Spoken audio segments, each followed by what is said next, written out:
Hello, everybody. Welcome once again to Hubitat Live. I'm your host, Pete Borchers. It's been a long time, guys. It's been a long time. And as you know, nothing's happened with Hubitat or the world since we've been on there last. But so I don't even know why we're doing this show. No, it's good to have you guys. Good to have you guys back. We have thousands and thousands of new owners since our last show. And I want to introduce for you guys the rest of the gang here tonight. We have Bruce and Mike joining us here on the show. Say hi, guys. No, it's working. He says it's working. Hey, we're back. Hey, welcome to Hubitat Live, everybody. My name is Pete Borchers, and we got Bruce here and Mike, and we have a perfect show. Yeah. Don't shock me. With no technical glitches at all. Ever. We talked about this. I said I was going to make the glitches so you all look amazing, so... You're welcome, Bruce and Mike. We're back. Hey, check this out. We'll blast them with the intro music, and that'll be good. So, okay, no, we are back. So, welcome to the show. We were talking, like you heard my intro, but Bruce wanted to tell us about what's been going on with Hubitat and about how he's going to fire me after the show is over. So, Bruce, why don't you let the... Okay. All right, so... Back to the beginning. So in March, when COVID hit, we didn't really know what to expect. We'd already seen a little bit of impact in our Chinese manufacturing partner because the Chinese New Year got extended. It's usually like 3 weeks or something, but it turned into 6 or 7 or 8 weeks, and things were kind of weird there, and we didn't really know what to expect. So when it really hit in the U.S., we were sitting around with bated breath, wondering what the impact was going to be. And frankly, there wasn't a great deal for us in the company. We're all social distanced all the time anyway, because we're each in a different state.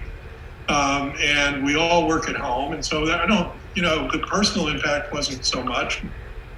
But then, so things were kind of chunking along.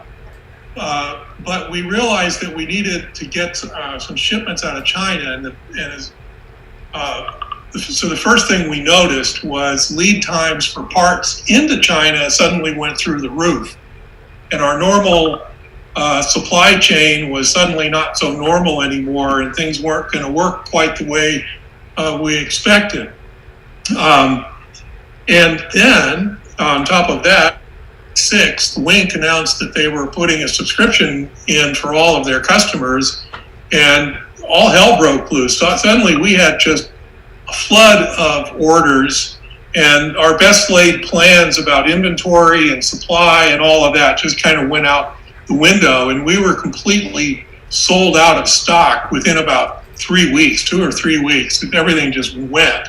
And this was at the same time that we were hearing from our manufacturer that their lead times had gone through the roof, and so we weren't going to get any more hubs very soon.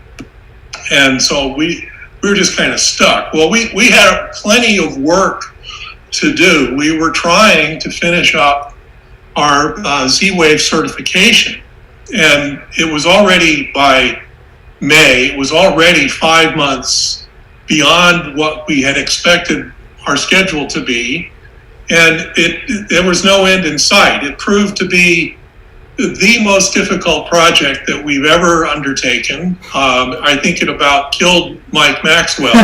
Yeah, how was that for you, Mike? Well, it was kind of gnarly, and I do have to say though that shout out to Silicon Labs. They helped us out both with respect to the certification and getting through that, and also with respect to getting supply of Zigbee and Z-Wave modules into China, which had been problematic. It's interesting that international shipping just really fell apart. And today, it's still a big mess. Shipping rates between China and the United States are running 3 times what they were a year ago to get across the Atlantic, running twice what it was a year ago. And there's still a ton of uncertainty on everybody's part about what they're facing on the supply chain side. We have a large OEM customer who's faced the same thing, that suddenly lead times for mundane things like power supplies just went bonkers, just went crazy. Right. So,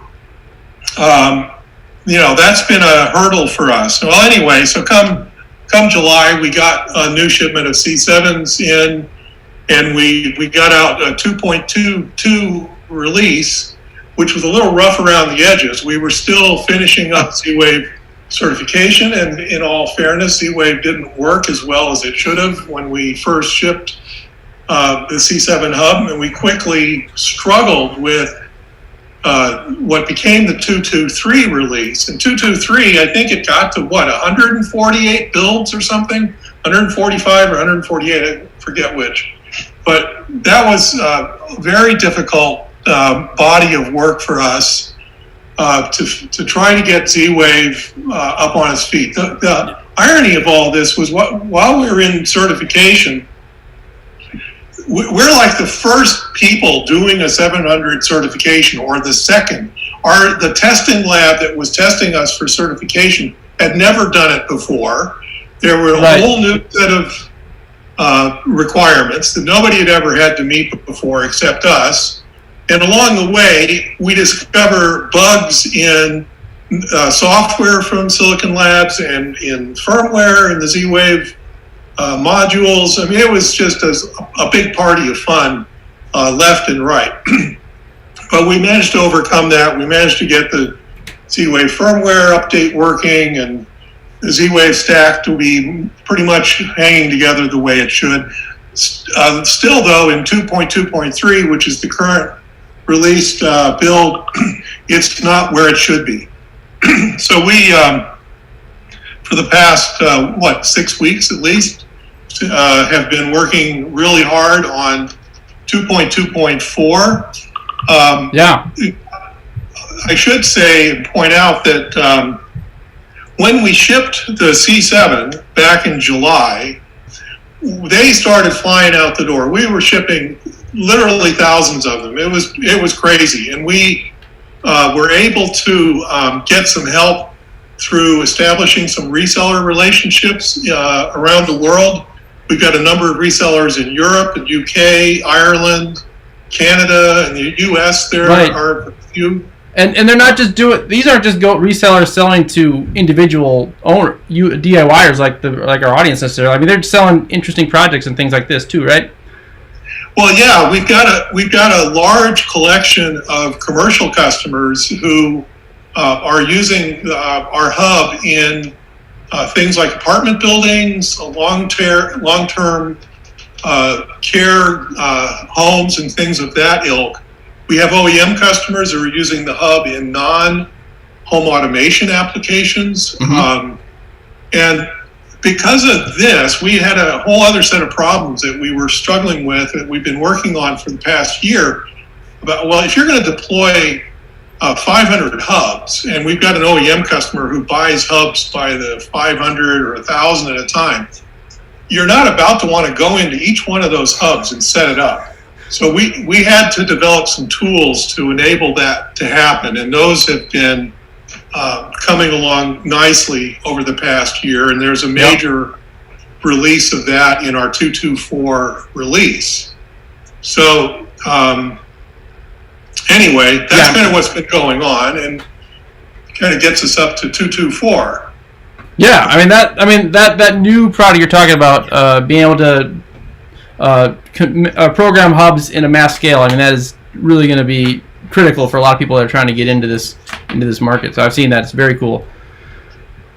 Yeah, I mean, some of this we've been doing it for a while, and the people that were deploying hubs into apartment buildings needed it first, and that started just about a year ago. And the tool set has grown since then as we've understood the need better. And our OEM customer who wanted at first to do 500 hubs, I mean, that had raised the bar about how we have to do this stuff, and So anyway, that's another aspect of our business that probably most of our retail customers are unaware of. Right. But hopefully it becomes an even bigger part of what we do. But I think the people want to hear about 2.2.4, Bruce. What do we have in 2.2.4? All right, I'm gonna share my screen here. Boom. Here we go. So this is in our beta in the community. I just wanted you to see how massive this 224 release is, how much stuff there is in it. I mean, it just goes on and on and on. And I'm going to come back and go through a little bit of this with you guys in a little more detail. Maybe I'll touch on some of it right now. I think one of the biggest areas and the most important to me certainly has been all of this stuff we're doing in Z-Wave. And we've moved Z-Wave well down the road from what it is in 223. There's a whole new set of diagnostics for Z-Wave. Z-Wave repair has been completely rebuilt. It's very, very strong now. It works really well. Mm-hmm. So this has been a huge area for us, just to get Z-Wave to the point where we want our Z-Wave implementation to be the best in the world.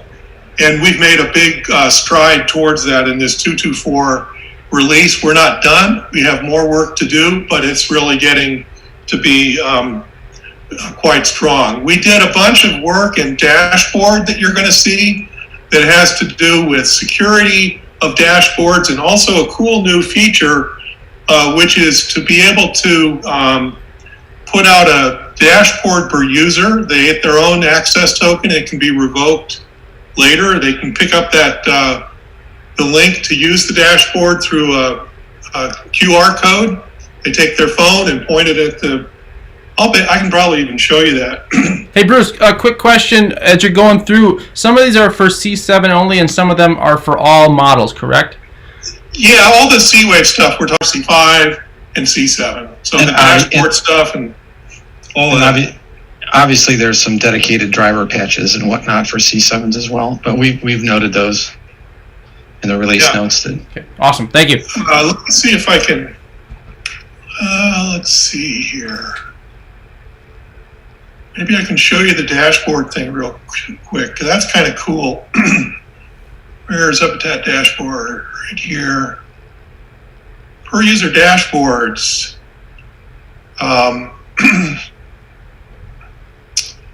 Pick a dashboard I want to share with Pete. Please do. I'm not the only one having technical problems around here. Huh? I said I'm not the only one having technical problems around here. There we go. So you get these QR codes. You just take your phone and you zap the QR code, and boom, you have a dashboard. And then later on, I can take Pete and get him out of there. Bruce, I'm not seeing anything. I'm just seeing the release notes on the screen right now. Oh, you're not seeing anything. Oh, well, that's very interesting. That sharing's not working. Sorry. That's really too bad. I may have to reconfigure here to get sharing to work right. There, now can you see? You're just still seeing release notes? Yeah. Yep. And the mouse. And the mouse. Okay, well, that's unfortunate that screen sharing is not working right.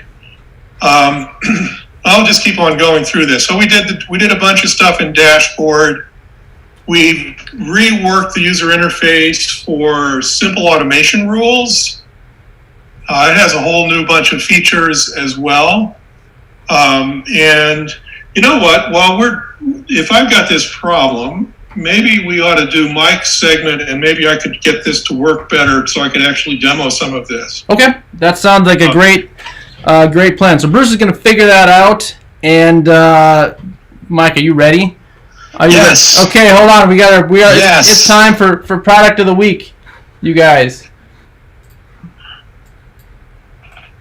Oh, hold on. Why is this not? There we go. Hold on. There we go. Product of the week. There it is. There it is. Here's our great bumper. Product of the week. Okay, Mike. Why don't you share with us your product of the week? You got to cut over to Dev Bunny there, Buster. Yep, we're on it. Okay, so yeah, obviously we've been real busy, so we haven't really spent a whole lot of time, doing new devices or whatnot. But I did see some chat in the community about these little guys, the Sonoff, or is that what it's called? I'm not sure how to pronounce it. Sonoff, right? these are the Zigbee ones that they've got. So I picked up everything I could find from them, which was a switch, which is this guy, a little button switch, and a humidity temperature sensor, right? And what looks like some sort of weird alien spaceship, but in fact is a motion detector, and then a contact sensor. So I picked up all of these, and they do behave properly, and they do work, and they're all like $16. And none of them are Zigbee certified, and as you guys know, I'm like, okay, so what? If the thing works like it's supposed to, it doesn't really matter to me. But they are inexpensive. I will say, however, that these are amongst potentially the ugliest devices I've ever seen in my freaking life. I don't know what. Okay, so I mean, okay, this is a Xiaomi, right? And granted, these guys just can't seem to get Zigbee right, but I don't understand, why is it so hard to do this? Why can't somebody that can write the firmware properly, like these guys, why can't you put it in a case like this? Anyway, so we now support these. So, I will say that the first challenge. What's that? What if you want a space alien looking device in your house? Maybe you're a big fan.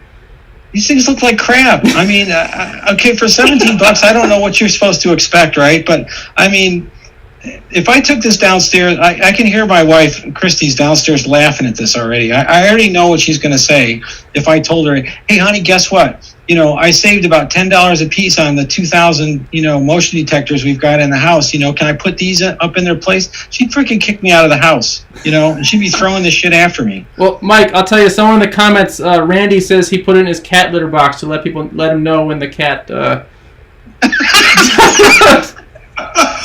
That's perfect. Okay, so they do, like I said, they do work. I said one of the most frustrating things with it, okay, is I'm going to show you how to open it, and this is the only one that actually opens easily. Okay, you got to kind of wedge your fingernails in here, and then you got to freaking pry the thing, and it sounds like it's going to break, and then you get it open, right? And when you go put it back together, there's a couple of arrows in there, and if you don't line up the arrows, you can see them up here, then the whole thing goes sideways, goes pear-shaped and sideways. Now, having said that, to get into all these other ones, you need to find this little tiny thing right there, and then you need to take a screwdriver, and you need to ferociously jam it in there until you manage to pop the thing open. Don't hurt yourself. We need those fingers.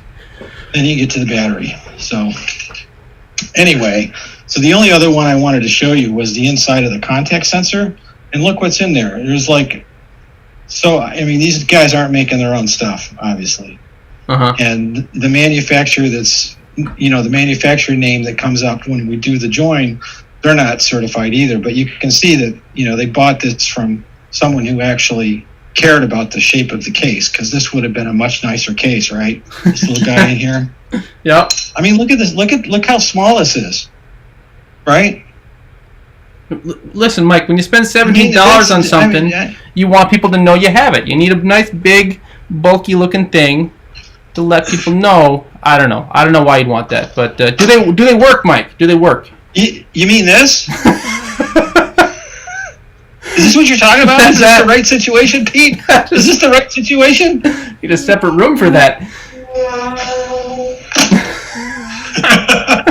Yes. To answer your question, they do work. Okay. So from that perspective, if you don't care what they look like, now I don't have a whole lot of, I don't have battery statistics on them or anything like that. I can't tell you. They seem to behave pretty well. I didn't see them taken off. I don't have long-term, usage on them. But the folks that have these in the community haven't been complaining about them taking off to the Netherlands. So, I suspect for $16 or $17, you really can't go wrong. But like I said, you have to understand that there's something that probably only their mother loves. So anyway, that's what I got for you. Well, that is awesome, Mike. Thank you for that. And so they work. Maybe not your most recommended device, but and they work. And I try to keep my eye out for sensors that are inexpensive, because these things are, a good sensor is going to cost you they've come down a little bit in the past few years, but they're still $35 to $50 a shot. Right. So, if you can make some compromises from an aesthetic point of view, that's not a bad option for sensors. Yeah. Cool. Well, thank you for that. That was what was the device? That was Sonoff again? Sonoff. Sonoff. Sonoff. So there. Yeah, and they make these are the Zigbee ones. Don't get them confused with the Wi-Fi ones. Right. Yeah. We want to keep it with the Zigbee people. No Wi-Fi. Yep. So that's your product of the week. Here we'll we might look at supporting the Wi-Fi ones through whatever that is, Tomatsu or whatever I forget what it is. At some point, we might support the Wi-Fi ones, but right now it's just a Zigbee. Okay. Yeah, very cool. Very cool. So thank you, Mike. We'll run the bumper music again. The product of the week. There we go. All right. So Bruce, with our little product interlude, are we back? Are you ready to show us some? I hope. Let's see if it works. Okay. Okay. You see in my. Yay! All right.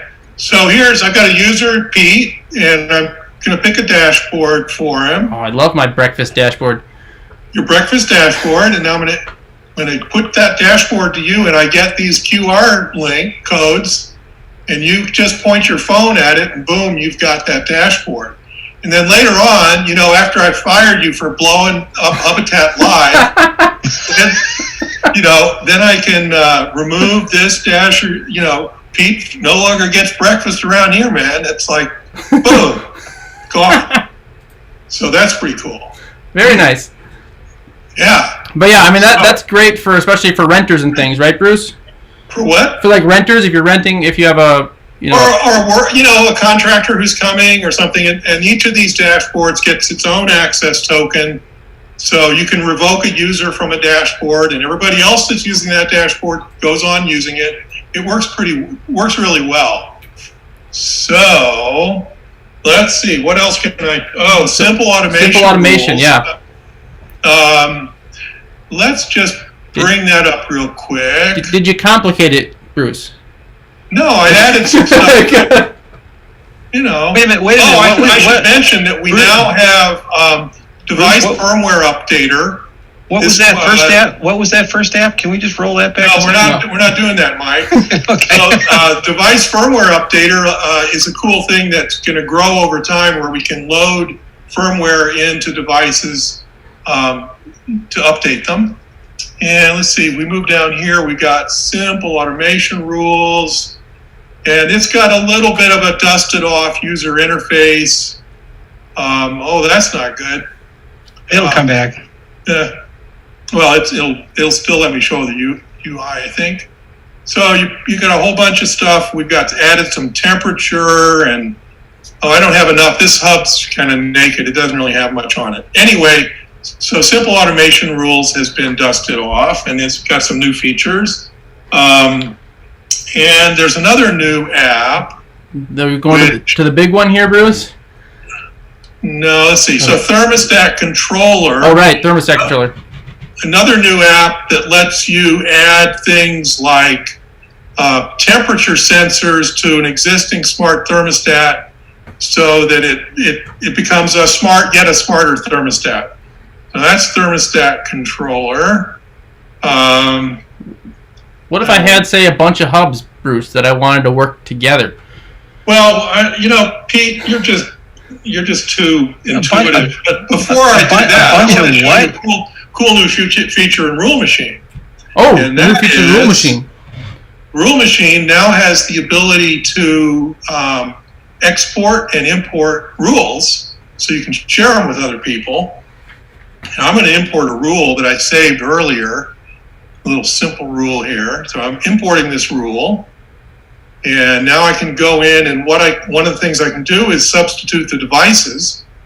So I can change this device to that one, which, even though it says it's offline, and import it, and bingo, we'll get back to the app list. There it is. So that's pretty cool. Yeah, for sure. And then I think the biggest and coolest thing we're gonna charge people for that one, right? What? For what? I'm just kidding. Well, See the value you guys get? I mean, who else does this for you? All right. Well, anyway, so here is this new thing called, which we're not charging for either, called Hub Mesh. Dun, da, da, da. What? I said I just gave a little music, little da da da da. Oh, Yeah. Ta-da. Well, so Hub Mesh lets me share devices. In fact, I probably should go over to this other. Let's go over here to this other hub because it's got a lot of devices. So I go into Hub Mesh, and I can share any device I've got with other hubs that are in my on my LAN. So if I want to share my beams, my really cool beams, then I can share that to my other devices. And if I go back to this first one over here, it's going to show me those devices, I hope. It says it's loading. Well, this is Murphy's demo law. May or may not work first time. Everything works. Everything works. But anyway, that's the Hub Mesh. And the cool thing about Hub Mesh is that we're sending device events at the very basic level in the hub itself. There's no app. There are no drivers to install. It will work for any device and all of the attributes and commands of a device. And it's happening in a super efficient way so that you can link up multiple hubs and use them as one if that's something that makes sense for you. So that's it for Demo Land today. Here we go. Well, that was awesome. I mean, this if it's not our biggest release ever, it's right up there. I mean, we have a lot of stuff. And how many devices are here too, Mike, in this new release? I don't know, 20 or 30 at least. Yeah, so you'll see that in the release notes, and it's just impressive. So I just want to say, great job, Mike, and we've got some new team members too that have really, helped out and brought Hubitat to the next level. And it's really one thing, Pete, is that when we got Z-Wave certification done, it kind of freed us up. It's been an albatross around our neck for like a year. So getting that done and complete, it's freed up Mike and Brian and Victor and Ramon to really kick butt on some other things. Now, that's really cool. 224 has a lot of stuff in it. Unfortunately, it also does not have in it our new subscription service, Hub Protection. That's slipping to 225. You've not forgotten about it. It is happening. Well, we didn't forget about it. And, stuff happens and things take longer than they should. We've had to do more Z-Wave work. And I'm not going to make excuses, just that we didn't get our act together on sort of the shopping, buying the subscription, and that side of it. The service works, but some of the ancillary infrastructure is not quite ready. So that'll be in 225. And there'll be some other cool new stuff in 225 also. Yes, and it's only going to be, what, $100 a month, I think, is what we decided on for that service. Well, I thought it was more. Okay. I saw Ramon had it priced at $1,000 a day. No, there was a rate. Right. So anyway, it's coming. Yeah. So, anyways, great release, great work, guys. And unless you guys have anything else, we've kind of hit our time. And I just want to say thanks to you guys. Thanks to everyone watching. Thank you for sticking around. One of these days we'll have a good show that doesn't fall apart right away. But please subscribe to our channel if you would, and we'll have more of these coming out soon, and we'll practice, and it'll be good. I'm going to enjoy the rest of my night as I try to figure out what happened. And one last thing, don't forget to vote, right? Everybody should vote. And I'm sure tomorrow with the election will go just as smooth as this show did tonight. So with that, I say thanks once again. Say goodbye, everybody. Thanks, Pete. So thanks, guys, and we will see you all next time. Very good.